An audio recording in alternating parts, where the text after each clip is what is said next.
Welcome to the Kayla Ambrose Show.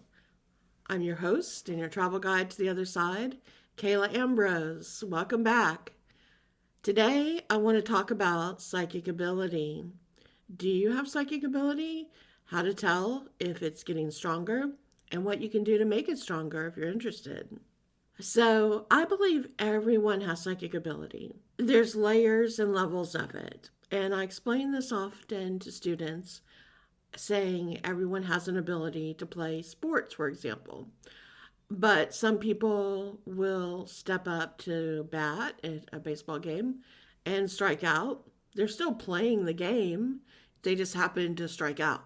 Other people will get a hit from time to time and make it to a base or two. And some people are just natural and hit it out of the park easy, while others learn to do just as well, hitting a lot of home runs, but they have to practice a lot at first. So it's the same with sports, it's the same with being an artist, it's the same with anything.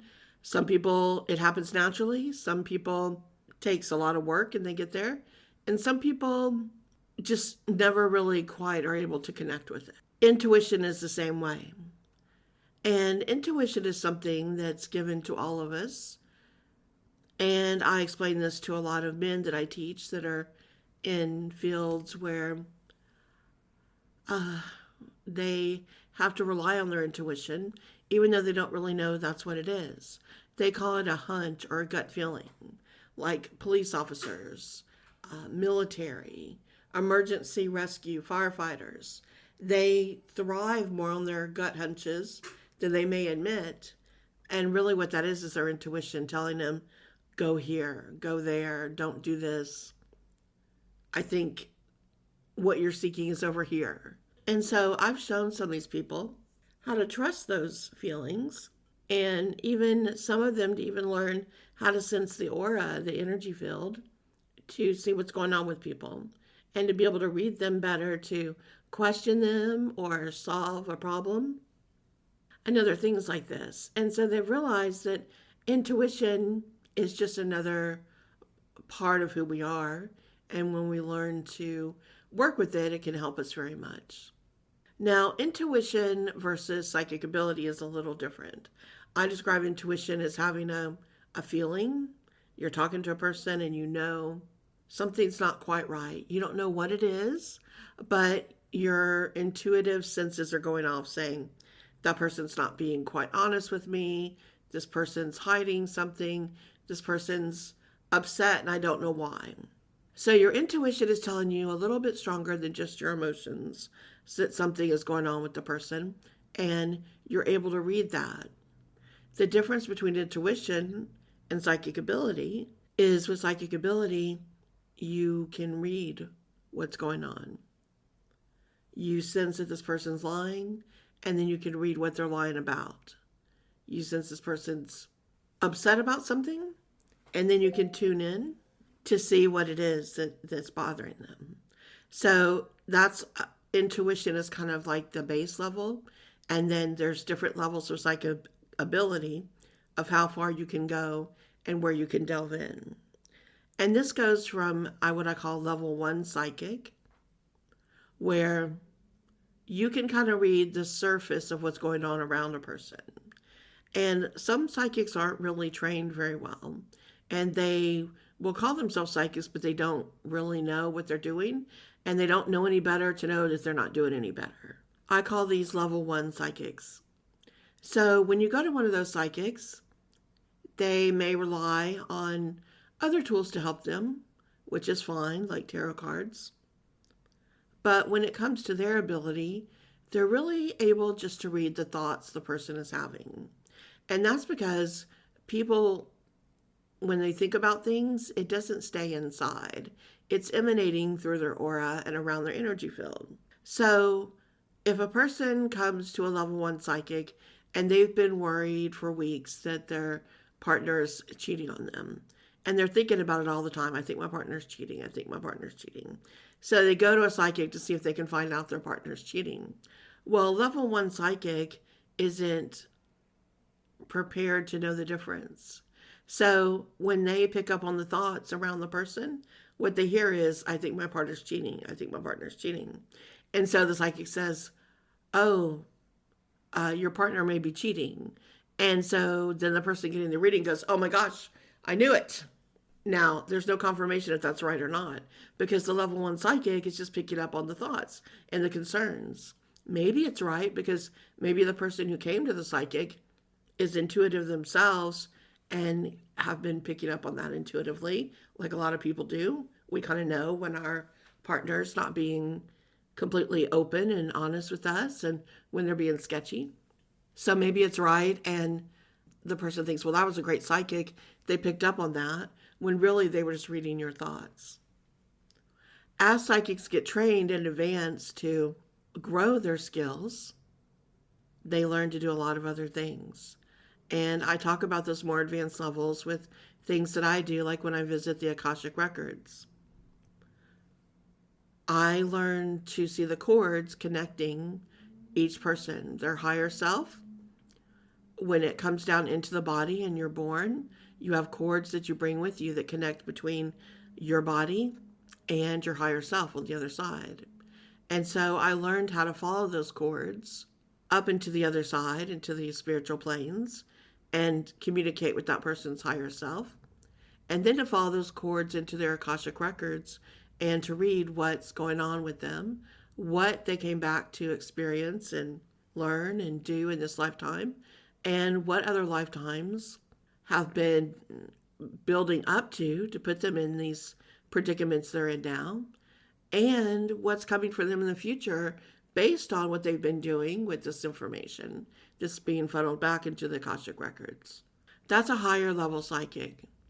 In between the two, from the level one I described to you in kind of a mid-level psychic, they learn to read the aura, and they can see things that are happening in the aura, which are the levels before it goes all the way into the physical body. And so they can sense things that you are creating with your thoughts and your energy and where you're going. And so when you're creating that, you are kind of heading in that direction. Your free will is taking you even further in that direction. And so a mid-level psychic can see that as well. So to get the fullest reading you can possibly get, you want to try to find a psychic who can connect with the Akashic Records and see your past, present, and future in that way. Many times when doing readings for people, I answer their questions before they ever ask me a question. And I usually prefer it that way. So when someone new comes to me, I say, I just want to tell you what I'm seeing or feeling. And then from that, you can then answer questions. I also prefer not to see them, meaning that I give the readings over the phone, not Zoom or in person. And this is because I don't want any distractions. There are people who accuse psychics of not being really psychic. They say they're doing what's called a cold reading. And a cold reading is you look at a person when they come in, you look to see what they look like. Do they look wealthy or not? Do they have a wedding ring on? So are they married or not? Are they tired? Do they seem stressed? All kinds of clues that you can kind of read about a person to see what their emotional and mental state might be, their financial state, their relationship, sometimes even clues about their career. And so there are people that accuse psychics of faking it by doing a cold reading. Also, if the psychic mentions something and says you're not very happy right now, and they're looking at the person and the person begins to tear up, or they say, your relationship isn't working out, and they start twisting their wedding ring around and mumbling something, right? And it's called a cold reading, where you're picking up on clues when you throw things out to see what they respond. And this is why I prefer not to see the person. So for one, you can tell I'm just getting what I'm getting from the other side. I'm not able to look at you in any way and know what you're doing. And second, I ask the person not to speak at first so that they don't give me any clues to yes or no. I don't start with questions. I say what I want to say, what I see going around. And then after that, I'll let the person ask questions once they understand that I've gotten what I needed to get clearly from the other side. There have been times when Spirit has led me saying that they knew someone was coming for a reading that was very, let's say, doubtful of psychic readings.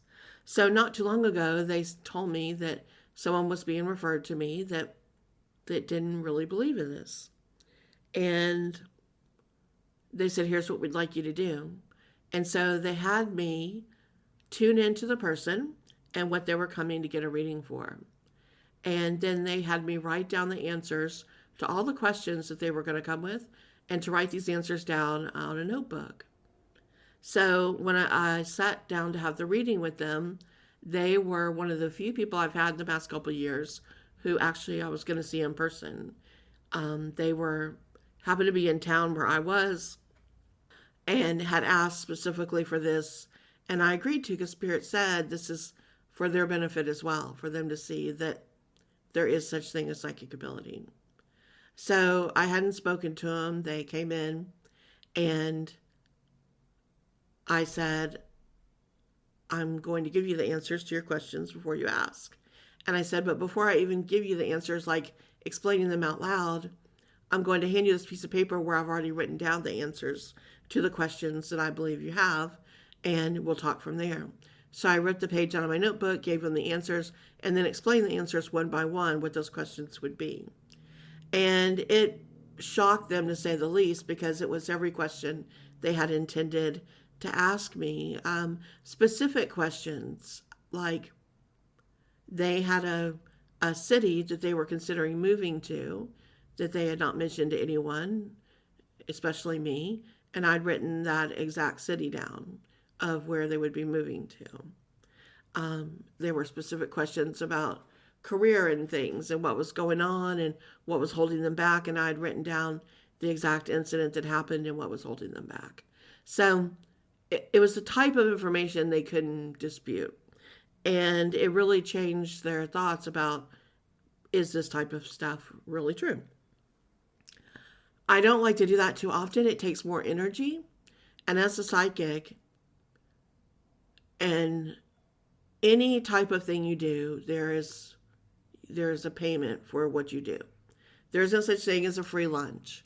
Whatever you do in life, there is a price you pay. And even as being a psychic, there's a price you pay. You give a lot of what's called your vital energy to go on to the other side at that deep of a level and to get that information and bring it back to a client. And even when I teach, I go into what's called channel, where I'm working on the other side with guides, and they're giving me information on what to teach. And that takes part of my vital energy as well, as it's called. So if you give too much of this up too often, it can really deplete you to the point of having illnesses or even dying younger than you might. There's a lot of talk about Edgar Cayce and how many readings he gave, to the point of depleting himself, of giving away so much of his vital energy, doing so many readings back to back to back. And there are some theories about that he died younger than he would have because he did so many without giving himself a break in between. And it's very hard because as a psychic, you have a lot of empathy and compassion for people and you want to help them. But there is a price you pay, and it takes a part of you. When I do a reading for someone, it's like a part of me reaches out on the other side and goes into their world. And I'm there with them in their higher self, and I'm asking for entrance into the Akashic Records. And part of my energy is expended in that way to get that information and to be able to ferry it back across the planes and back through into the earth plane and to share it with that person. And it takes several days for me to recover from this, to be back to feeling where it's just me again. You cannot get that immersed in someone else's energy, doing the reading and going over to the other side, without paying the price for it. So I give up a little bit of my energy that takes me a while to gain back. So if I were to do too many, it would have an even greater effect on me. So you learn to find that balance, and it's different for each person, of what you can do, because you you know as a psychic you're here to be of service and to help people, and you want to find your way to do that. But if you're doing it right, it is going to take energy from you, and it's going to tire you out, and you will feel like a part of yourself is has been given away. It's like tiny little pieces that are dropping off. So it's part of the price. It's like that with a lot of things that we call magic, where there is a price to pay. For people that aren't psychic professionally, but are building their psychic ability, many people are seeing now that as the veils have gotten thinner and we're in this very chaotic time, that their psychic ability is growing and getting stronger. I talk about this in my Awakened Aura book, that I begin to see this crystalline structure building around the auric body of each person that was going to be like a ship to help us move through these dimensions as we're moving third, fourth, fifth dimension into this new way of being. And the ship was going to help cradle our physical body as best as it could through a very, very tumultuous time. And it's been doing the best that it can through this. As we're still moving through this, and I talk about these timelines in a recent podcast I did on the Akashic Records, how these decades we've been moving through and where we're at right now. And as we're going through all these changes, our telepathic abilities are getting stronger, as are our psychic abilities. There are two reasons for that, I believe. The first is epigenetics. And if you've studied the science of epigenetics, there are genes within your body, and some of them are dormant, and it takes something to happen to awaken those genes. And they're dormant because they have a purpose and a reason for being in your body. But until that reason is needed or called into play, they just kind of hang out. And what some scientists have found in epigenetics is there are some genes that make us more psychic, more intuitive. And they used to be opened very early in life because we lived out in nature more. We lived maybe with a group of people, a tribe that roamed, that didn't live in one area, that was out in the woods a lot, had to be watchful of predators, whether it was other people or animals or just the environment. And so our intuition needed to be more aware, to scan what was hiding in the trees over there. Was there a mountain lion or a bear or any kind of predator that might be watching somewhere that we weren't quite sure, that we couldn't see with our eyes? So we needed that third eye to sense that something was nearby and to be aware. Now, as we live in more civilized areas and we don't roam as much, that over many, many years became dormant, one of the dormant genes within us. But people who go through trauma, sometimes even in childhood, go through trauma where they're scared a lot, their life is uncertain, there's a lot of upheaval in the family. That trauma awakens those cells and put them into overdrive to help the child become more watchful and protective. And so the side effect is that the children will be more psychic as well. So if you came back more psychic as a child, it could have been of some trauma, early trauma in your life that awakened that. If you came back very psychic even in your childhood, it could be because you're a very old soul and you've had multiple lifetimes of being very psychic and using those abilities. And so you came back again to put them into play. If you're becoming psychic later in life, you may have experienced a great trauma that awakened it. Some people, it's a near-death experience, other type things like that. And for a lot of people right now, it is the veils are lifting. We're moving into this age of Aquarius. Everything is shifting, including the communication between this side and the other side. And there's been a lot of upheaval and chaos and trauma in the world globally. So all of this has contributed to making people more intuitive, and those that have psychic ability opening that as well. So these are some of the reasons why it's happening. It doesn't matter so much which way, it's just to acknowledge it and understand what brought it out into being at this time. So if you're wondering, am I psychic? Am I intuitive? What are some ways I could tell? Here's some signs that you might be psychic. One of them is synchronicity. If you're finding that more synchronicity is happening in your life, that you think about, if I do A, I would like B and C to happen, and maybe what would really be great is if this worked out too. And then all of a sudden, it's like that. It's synchronicity. It's in the flow. And it all comes together. You may be seeing what was going to happen. And it wasn't just you wishing for it. It was that you were already seeing a little bit of the way it was going to go. Another way is you may begin to have dreams that are foretelling, that are prophetic. Dreams of the future. Dreams of things that are happening in the present. That give you more information about the person or a conversation or what people are doing around you or at work. Your dreams may begin to tell you the deeper truths and stories. You might have a knowing telepathically. On most people's phones now, we see the name as soon as they call. Before that, we used to be able to tell telepathy when the phone rang, when it was an old landline, and you didn't know who was calling, but you would know. You'd know, oh, I know who this is calling right now. And now this happens in a little bit of an earlier way. So this time it happens before the phone even rings.